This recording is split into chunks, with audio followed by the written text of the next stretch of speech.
안녕하세요. 고찬수 PD입니다. 오늘은 지난번에 이어서 인공지능 기술을 뉴스 분야에서 활용하고 있는 사례에 대해서 얘기 드리도록 하겠습니다. 오늘 얘기 드릴 거는 뉴스를 추천하는 거, 그러니까 추천 인공지능에 대해서 얘기 드리도록 하겠습니다.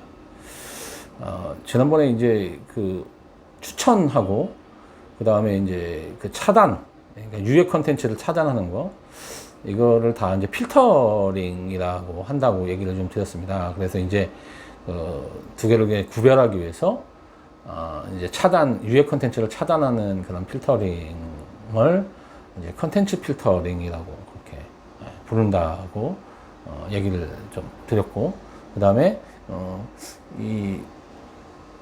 이제 컨텐츠를 추천하는 그런 이제 필터링, 이거는 이제 협업 필터링이라고 이제 분리해서 그렇게 부르고 있습니다. 이제 이 필터링 이제 오늘 말씀드릴 게 추천에 관련된 이제 필터링을 얘기를 드리는 거니까, 이 필터링은 사실은 이게 이 스마트폰이나 PC로 이제 개인 이제 마이 페이지라고 보통 얘기를 하죠. 그런 거를 이제 만들어서 사용을 하는 분들은 이미 다 경험을 하고 계신 거라고 볼 수 있겠습니다. 그러니까 내가 사용을 하면 이 컴퓨터가 이 사용자가 어떤 거를 좋아한다는 걸 분석을 해서 이 사람한테 네가 지금까지 사용하거나 한 것들이 이런 좋아하는 게 이런 것들이니까 이런 뉴스를 네가 좋아하게 될 거야, 이런 컨텐츠를 이렇게 좋아하게 될 거야 라고 이렇게 추천을 하는 거죠, 일종의. 그러면 사실은 지금 인터넷에서는 엄청나게 많은 콘텐츠들이 돌아다니고 있고, 사실 너무나 많은 정보가 있기 때문에 이 모든 정보를 다 사실 소비할 수는 없습니다. 결국은 취사 선택을 해야 되는데, 그 많은 것 중에 어떤 게 내가 좋아하는 거고 나한테 맞는 거냐라고 하는 걸 사실 알기 위해서는 일일이 이제 들어가서 보고 약간 읽어봐야 그게 어떤 건지 알 수밖에 없으니까. 그래서 이제 이거 컨텐츠를 내가 좋아하지 않는데도 봐야 되는 그런 상황이 벌어지게 되면 이게 일종의 이제 시간 낭비가 될 수도 있겠죠. 그래서 그리고 이제 약간 짜증이 날 수도 있고, 내가 좋아하지 않는 컨텐츠들이 자꾸 내가 봐야 되는 상황이 되면. 그래서 이 추천이라는 거를 사용을 해서 당신이 좋아하는 것만 내가 당신한테 보여주겠다라고 그렇게 해서 실제적으로 저희가 유튜브를 사용을 한다든지, 그 다음에 네이버 들어가서 특정 컨텐츠, 제가 컨텐츠를 보고 이럴 때 이미 사실은 저희가 로그인을 하면, 아니면 로그인을 하지 않더라도 이 PC 안에 이미 그 데이터가 저장이 되어 있기 때문에 내가 한번 이용을 하고 나면 그 다음에 내가 이용한 거에 대해서 얘가 요걸 이렇게 이용한 거니까 이런 걸 종류를 좋아할 거야 라고 해서 이제 이런 걸 보여주게 되는 거죠. 그래서 이게 사실 안 좋은 면도 좀 있습니다. 왜냐면 이게 자칫 잘못하면 사생활, 이제 개인 정보를 알고 있는 거잖아요. 내 개인 정보는. 내가 만약에 조금 어떤 이유에서인지 좋지 않은 걸 만약에 혹시 봤다 그러면 그거 관련된 것만 쫙 얘가, 그러니까 내가 그냥 어느 날 그게 그때 잠깐 그게 필요해서 내가 무슨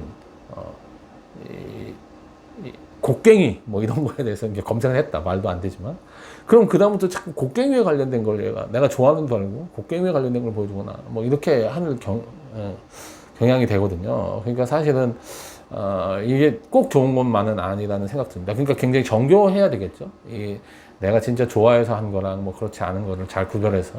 그러니까 이제 인공지능을 활용해서 좀 더 이런 이제 추천이라고 하는 걸 정교하게 이제 만들려고 하는데, 지금 여기 이제 앞에 띄운 사진은 이제 카카오라는 회사에서, 카카오 특정 회사 얘기를 하니까 갑자기 화면이 꺼지네. 카카오라는 회사에서 가지고 있는 이제 추천 인공지능, 루빅스라고 이름을 붙였더라고요. 이게 되게 리얼 약자인데 이게 되게 복잡해서 자막으로 제가 쳐드리겠습니다. 루빅스라는 이름의 이제 추천 인공지능이고, 이 인공지능을 활용해서 이제 카카오에서 컨텐츠를 소비하는 사람들한테 추천을 해서 좀 더 이제 사용자의 사용성을 높이는 거죠. 그래서 좀 더 카카오를 굉장히 쉽고 많이 사용할 수 있도록 그렇게 하려고 하고 있습니다. 사실 이제 추천이라고 이제 인공지능의 추천 기능을 해서 굉장히 성공한 예로 저희가 많이 얘기하는 게 넷플릭스라는 회사입니다. 넷플릭스를 실제로 사용해 본 분들은 추천 기능이 굉장히 잘 돼 있다고 다들 얘기를 하죠. 그래서 내가 이제 영상을 보면, 그러니까 가입할 때 이미 이제 어떤 걸 뭐 좋아하냐 이렇게 일반적인 질문이라고 볼 수 있는 것들을 하고 들어가면 이미 분류가 돼서 이 사람이 좋아할 만한 것들로 해서 하고, 실제로 추천해준 영화가 보면 상당히 만족도가 높다는 거예요, 넷플릭스가. 그래서 넷플릭스의 그 추천 알고리즘이 굉장히 그 인공지능의 알고리즘이 굉장히 좋기 때문에 다른 회사에 비해서 훨씬 더 사용자들 입장에서는 편하고 사용성이 좋다라는 평가가 되면서 이게 입소문이 되고, 뭐 물론 꼭 그거만 가지고 넷플릭스가 성공한 건 아니겠지만 여러 요소 중에 어쨌든 사용성이 굉장히 추천 그 알고리즘이 뛰어났기 때문에 좋다는 그런 평가를 받으면서 넷플릭스가 크게 성장을 했고, 전 세계 사람들이 좋아하는 그런 전 세계 최대 OTT라는 지금 지위에 지금 넷플릭스가 오르게 된 거죠, 실제적으로. 그거는 이제 추천의 힘이라고 얘기를 하고 있습니다. 그만큼 이제 추천 알고리즘, 그러니까 추천 인공지능을 잘 사용하면 사용자들에게 굉장히 큰 만족감을 줄 수 있고, 많은 소비자들을 끌어들일 수 있다는 점에서 이런 컨텐츠를 다루는 그런 플랫폼들이 다들 이제 추천 알고리즘을 개발해서 다 이용을 하고 있습니다. 이게 제가 이제 카카오가 루빅스라고 하는 이제 인공지능 알고리즘을 갖고 있다고 얘기를 드렸고, 네이버는 에어스라고 하는 이거는 쉽더라고요. AIRS인데 AI 레코멘더 시스템, 쉽습니다. 네, 에어스라고 하는 인공지능 그러니까 추천 알고리즘을 개발해서 이걸 이제 자기네 그 사이트에 적용을 하고 있습니다. 그래서 거기서 사람들이 좋아하는 컨텐츠를 적극적으로 추천해서 이렇게 볼 수 있도록 그렇게 하고 있죠. 실제적으로 이 뉴스에서 여러분들이 어느 이제 뭐 곳에 들어가서 뉴스를 보든 간에 어느 뉴스를 보면 그거에 관심, 이 사람이 본 뉴스하고 관련되어 있는 뉴스 뒤에 관심 뉴스, 이건 이제 넷플릭스가 그렇게 하는 거죠. 누가 어떤 영화를 봤다 그러면 그거를 네가 이 본 뉴스하고 연관되어 있는 뉴스들이 밑에 쭉 나오게 봐서 뉴스를 계속 소비할 수 있게 하고, 이제 심지어는 당신하고 같은 뉴스를 소비한 다른 사람이 본 뉴스가 이런 거다라고 해서 또 이렇게 해서, 이것도 이제 어떤 뉴스를 이걸 보여주냐 하는 것도 굉장히 중요한, 이제 이게 인공지능을 만들 때가 알고리즘, 공식이라고 말씀드렸잖아요. 알고리즘은 이 공식을 어떻게 짜느냐에 따라서 사람들이 사용성을 다른 곳보다 이쪽이 훨씬 좋다 이렇게 볼 수 있으니까, 사실은 이 에어스라든지 그다음에 루빅스 뭐 이런 것들이 다 그 알고리즘이 조금씩 다른 거죠. 그러니까 가지고 있는 공식이 좀 다른 겁니다. 예. 그러니까 어떤 거를 더 강조하고 어떤 거에 가중치를 더 주고 하는 것들이 있는 거죠. 그러니까 이게 일종의 영업 비밀이라고 할 수도 있습니다. 왜냐하면 다른 데하고 조금 다르게 우리는 이걸 좀 강조해서 추천을 해가지고 사람들이 더 보게 한다든지 하는 것들이 들어가 있는 부분이니까. 그래서 인공지능의 알고리즘이라고 하는 건 저는 그 개인 회사 입장에서 보면 영업 비밀이라고 생각을 합니다. 그래서 이제 전 시간에도 얘기를 드렸지만 뉴스 관련돼서 너희들이 뉴스를 이제 어떤 뉴스, 네이버가 이제 워낙 이제 네이버가 국내 뉴스 소비에서 막강한 영향력을 가지고 있으니까 네이버 첫 페이지에 어떤 뉴스가 나오냐 하는 것도 네이버가 이제 앞으로 손을 대지 않고 그냥 인공지능이 할 수 있도록 하겠다라고 얘기를 할 때 이제 뉴스를 제공하는 이제 뉴스 제공 언론사들이 너희를 못 믿겠다. 그러니까 이 알고리즘이 어떤 식으로 돌아가는지 공개를 해라. 그다음에 뭐 그런 얘기를 많이 하죠, 실제적으로.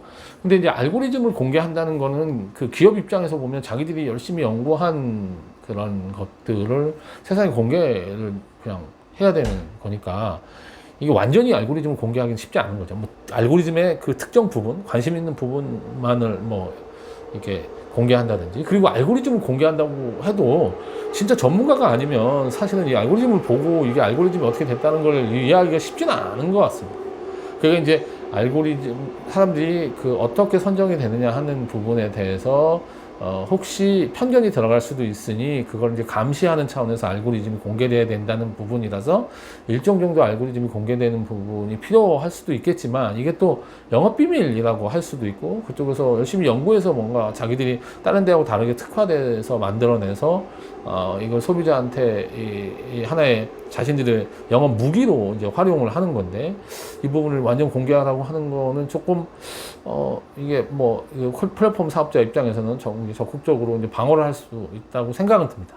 근데 이제 네이버 같은 경우나 유튜브처럼 이렇게 워낙 독점적인 지위에 있는 회사라고 하면 그 알고리즘이 가지고 있는 그런 개인 회사의 영업 비밀적인 뭐 요소도 있겠지만, 그 영향력이라든지 사회에 미치는 그런 부분이라든지 이런 것 때문에 그런 것들을 일정 부분 이제 뭐 서로 협의하에 필요한 부분을 공개하는 거는 지금 상황에서는 뭐 필요할 수도 뭐 있다는 생각을 해봅니다. 사실 그러니까 이런 것도 굉장히 복잡한 부분이고, 결국은 어느 부분을 탁 잘라서 정확하게 이건 이렇게 해야 돼 저렇게 해야 돼 한다기보다는 사람들이 서로 얘기하면서 그 안에서 지혜를 발휘해서 가장 좋은 방안을 찾아내는 걸 어떻게 해내느냐 하는 게 굉장히 중요한 부분이라고 생각을 하고 있습니다.